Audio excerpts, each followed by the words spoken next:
the fact of the matter is, when it comes to money, you must understand that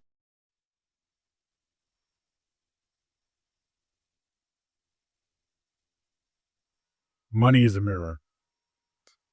Now, as I teach people on the future self frequency and how to align with the version of you that has it all, most people want to focus on money because money is very important in our society. And so as you really dive into understanding how to align with the version of you that has it all, it's important that you go to futureselffrequency.com, you put your email in, and you get a list of free gifts that I'll give you to support you on the journey. And this list will be a series of emails that you'll get throughout 7 days, which will break down how to open up and how to understand how to align with the version of yourself that has all the money that you ever dreamed of and imagined. Okay. But today we're going to talk about the importance of recognizing this mirror, because though we will be talking about money in this video, the reality is it applies to everything. Okay. Because the universe is a mirror, essentially, right? Really what it is the universe is an extension. It is an extension of you. It is an extension of yourself, higher consciousness, right? Once you understand the connection between yourself and the universe, things begin to be more clear. Many of us have this understanding of oneness, that everything is one, but they don't really go deep into understanding what that really means, what that really entails for you.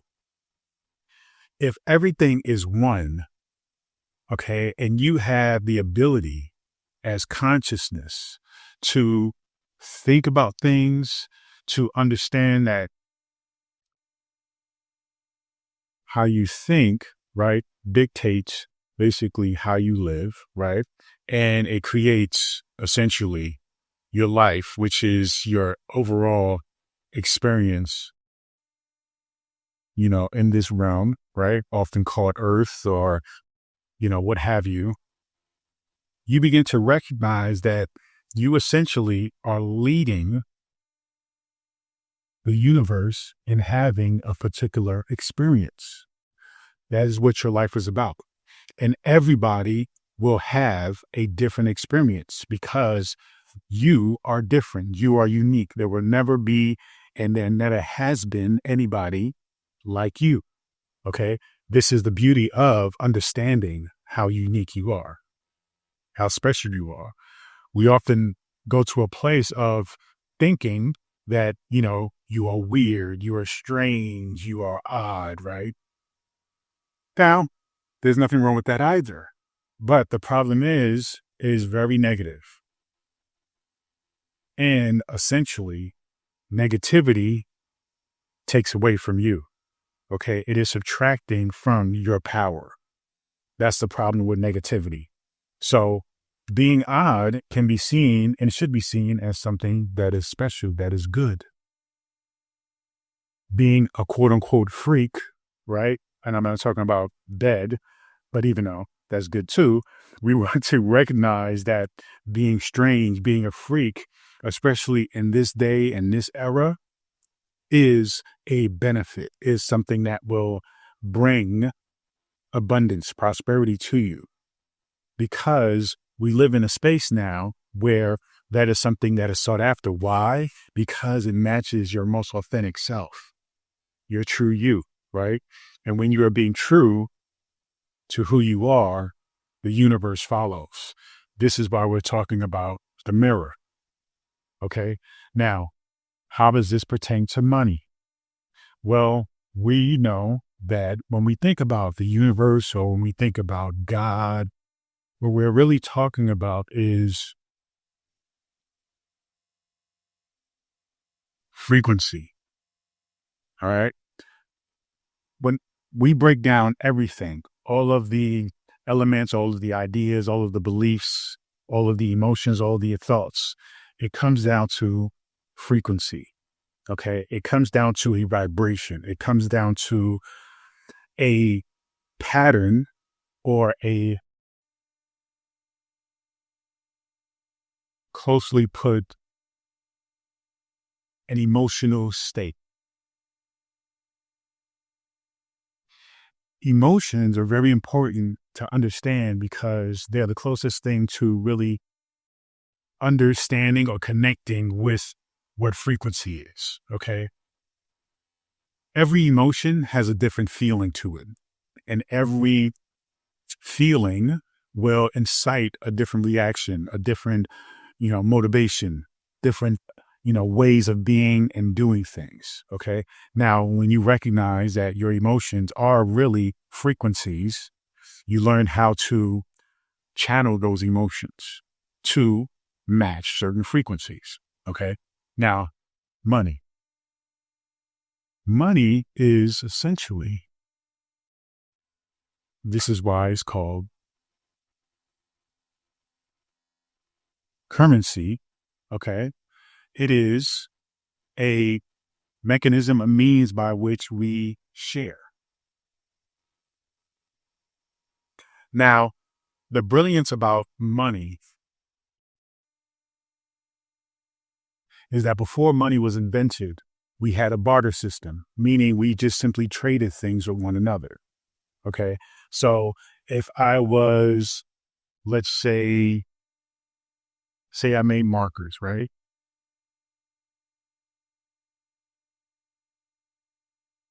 And that's all I did. I just knew how to make markers. And let's say I wanted to buy a car.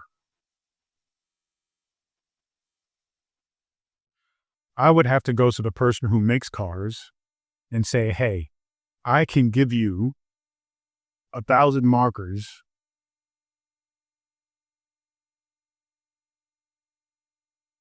1,000 markers for one car. And we would negotiate. We would go back and forth.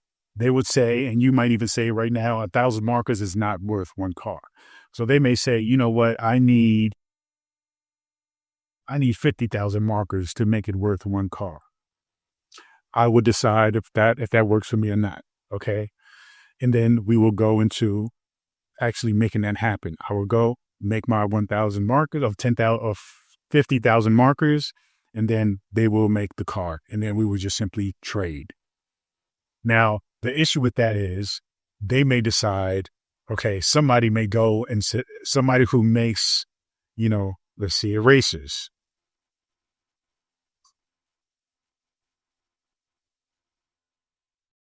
will say to the same person, hey, I want a car. That person who sells and makes the cars will say, okay, I just need, give me 1,000 erasers for one car.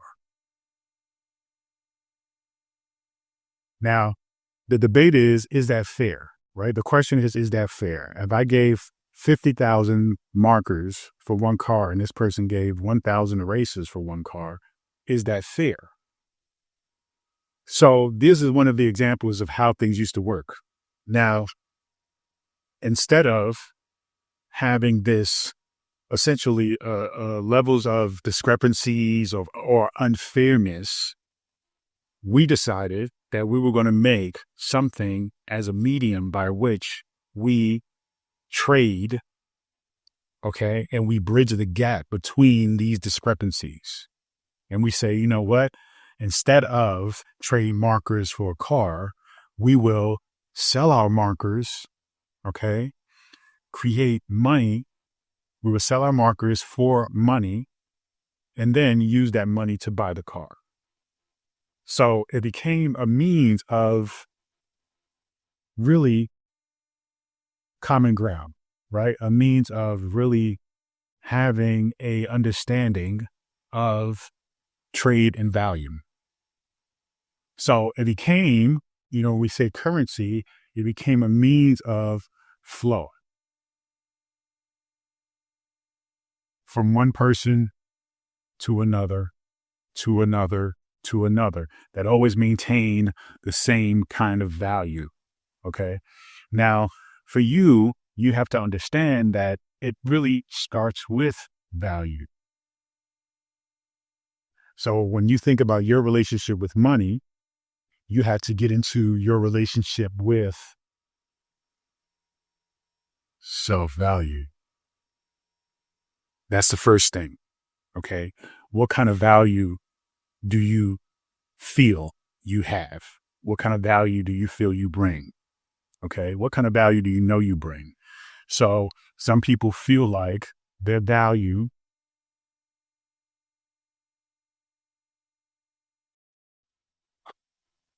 is by means of a job, right? They say, I'm going to do this job. This is the value I can bring to this company. You have to ask yourself, okay, what is that value? All right. What are you doing exactly? How, when we say value, we have to think in terms of,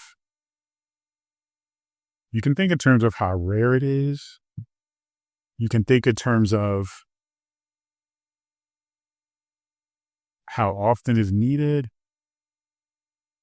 You can think in terms of like really the value, like what is it that you do that is essential to the person who owns the business or has the business, right? So we're getting to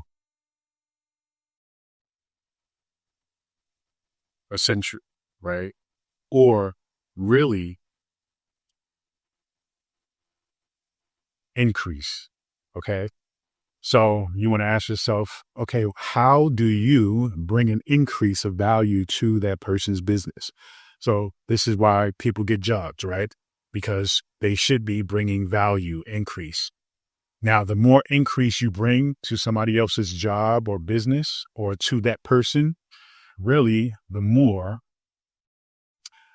you should essentially charge or be paid. Okay. So that's essentially what we're getting into here. The problem is many people don't understand their self-value or they minimize it. They decrease it. They think that it's not something that is valuable. We often do that to ourselves. We don't recognize how valuable we are, how much value we can bring to other people. So we try to negotiate with people from a place of lack, taking away from ourselves. That's where everything goes to crap moving forward as far as how you create and attract money. It all stems from your self-value. All right. So there are different tiers, right? One tier is a job. Okay. Most people who get jobs, they get the lowest level of recognition of value. And there are many tiers within that, right? And then you have people who are entrepreneurs. So they say, you know what, I'm going to create my own and I'm going to create a business, sell a product or a service where I can determine my own prices and build my own business. Even in that, there is a level of self-value, right? People are quick to race to the bottom, meaning that they want to, have a business, but for their business or services, they want to charge the lowest price. Okay. Not a good idea. The lowest price means and indicates a variety of different things. Most times we associate price with value. And if something is cheap, most people recognize that it's probably not something that they need or something that they value. But when we get into high prices, it's often associated with class, right? With status, with value, with quality. So what do you want to be associated with? You want to be associated with high price, status, value, and quality. Why? Because those would make the most money. So how do you see yourself, right? When you go to a job, do you just simply take whatever it is that they offer you, or do you negotiate a price increase? Even if it's just saying, hey, I want to get paid 25 cents more than what you're offering me. Even if you're just making that statement, whether or not they give it to you or not, is still an indicator of how you value yourself. So anyway, you have to recognize that your self-value is a determining factor of how money is going to be received and how it's going to flow in your life. Okay. You have to understand also that money, just like anything that we established today, is emotional. So you have to think about when you are thinking about money, exchanging money, receiving money, giving money, how are you feeling about that? All right. What are your feelings? Are you excited to pay your bills? Right? Are you happy to go to your job, to go to your business? Right? Are you, let's get to it. Are you mad? Are you frustrated? Right? Are you even just, you know, indifferent? Like, do you have no feeling whatsoever? Right? Just melancholy, blah, like this like blah kind of existence when you go to work, you know, you have to really take into account whatever emotional state you're at when it comes to money. Okay. Because that is going to be an indicator of the frequency that you're at with it. We often hear, well, maybe not often, but we should hear, and we should really get into, like, when you think about shifting and being mindful about your relationship with money, you should be consuming information. You should be sharing. You should be really immersing yourself in the idea of money and learning about it. Not just what to do with it, but also how to feel about it, how to think about it. And so when you think about your emotions and feelings with money, you come across education where they say, you know what, be excited when you have to pay your bills. Don't be stressed out about it. Whenever you have to exchange money, even if it is your last, right? And you don't know exactly where you're going to get the, money to pay for other things that's required of you, still be at a place of practicing gratitude and happiness, right? When you are paying the bills, when you are having to give the money away, right? It's really not about giving the money away. You're not giving it away. You're exchanging. Money is a representation of exchange, exchange of value, right? You value electricity. You value your phone. You value your car. You value being able to move that car via gas. You know, you value your apartment. You value your home. So all of those things that you value, you are remaining to keep in your life as a result of the money that you're giving, right? To the person who owns that thing or the person who's providing that service for you to continue to have that experience.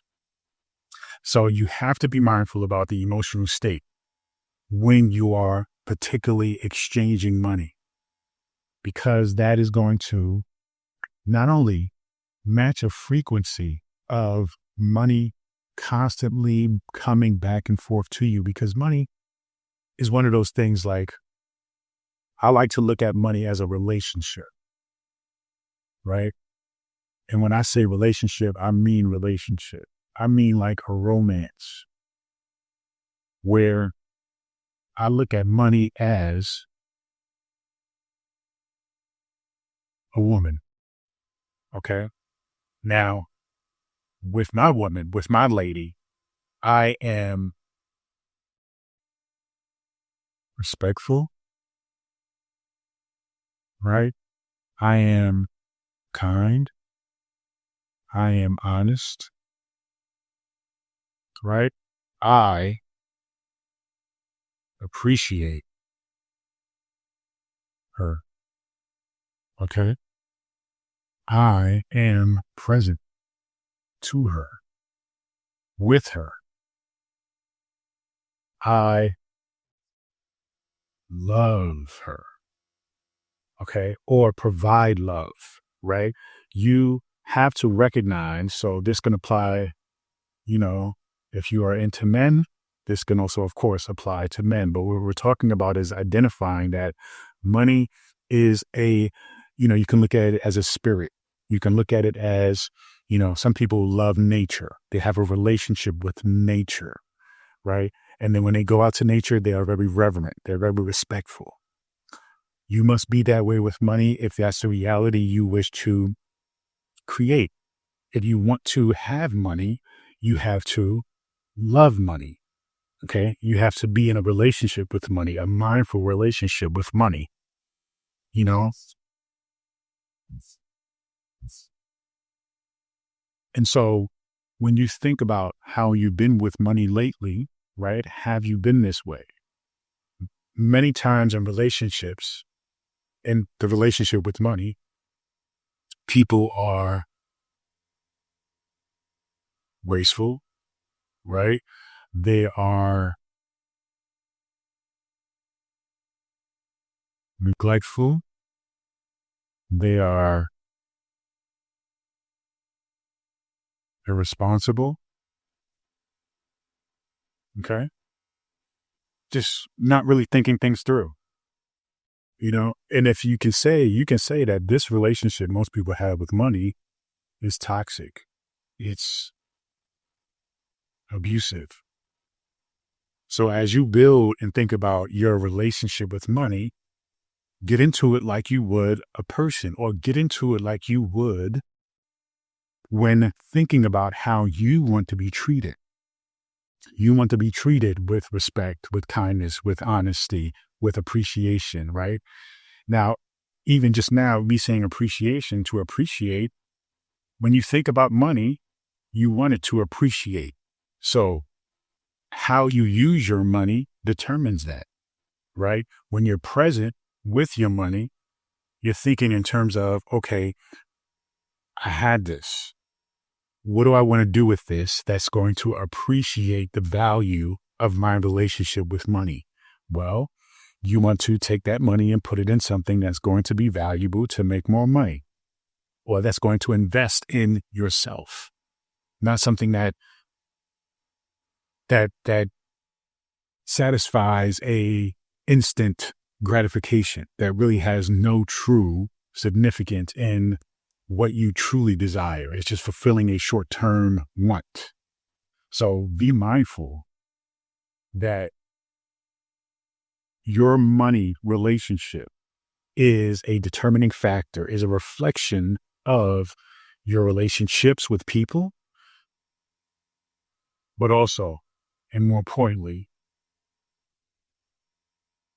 your relationship with self.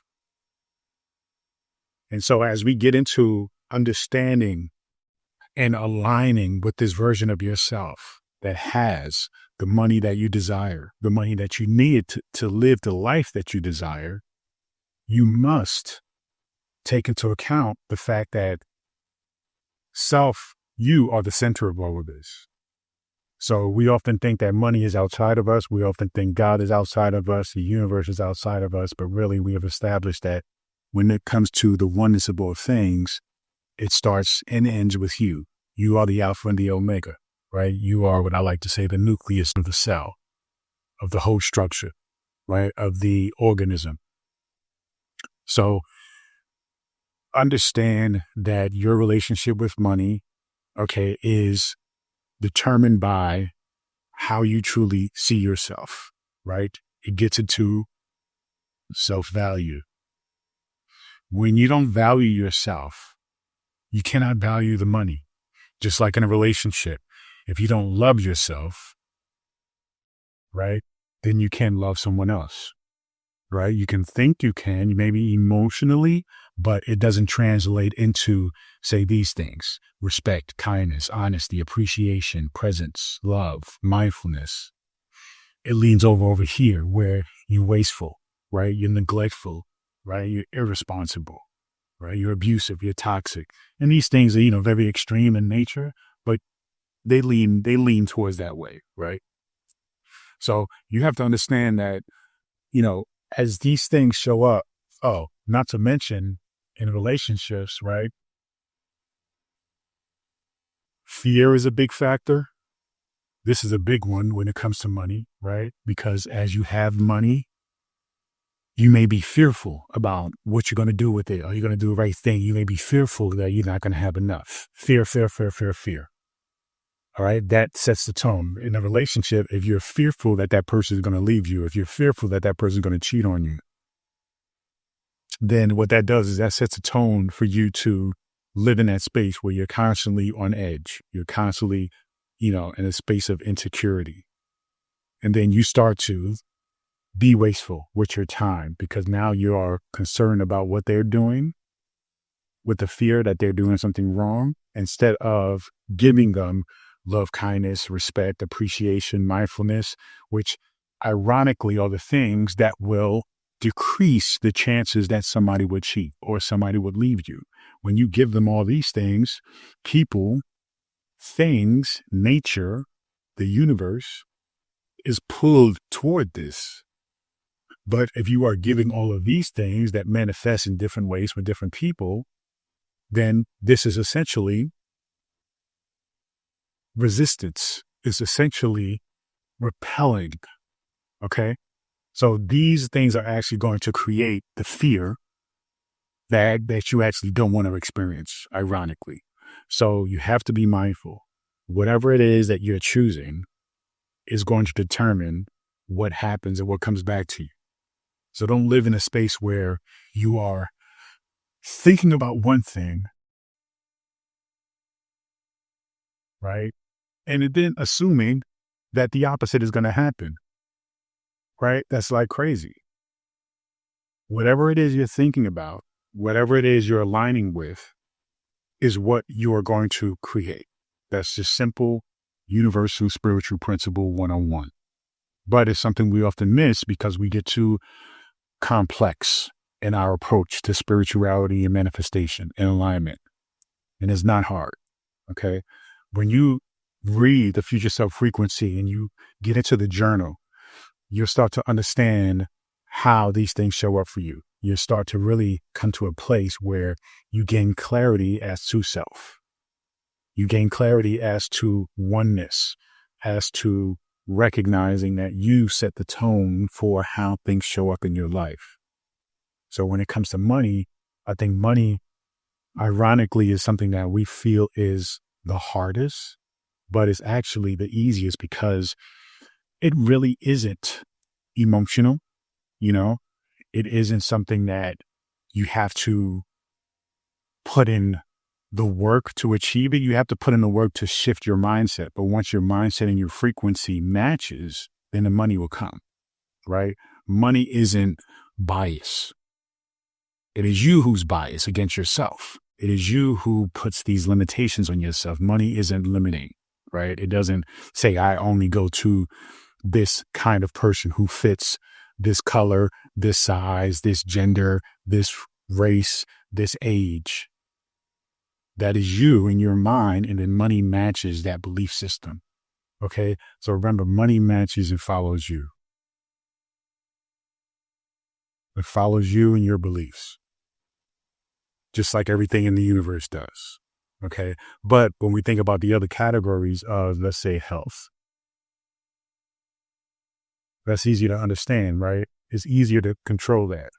All you got to do, eat a certain diet, be more active, and your health would be right on point, right?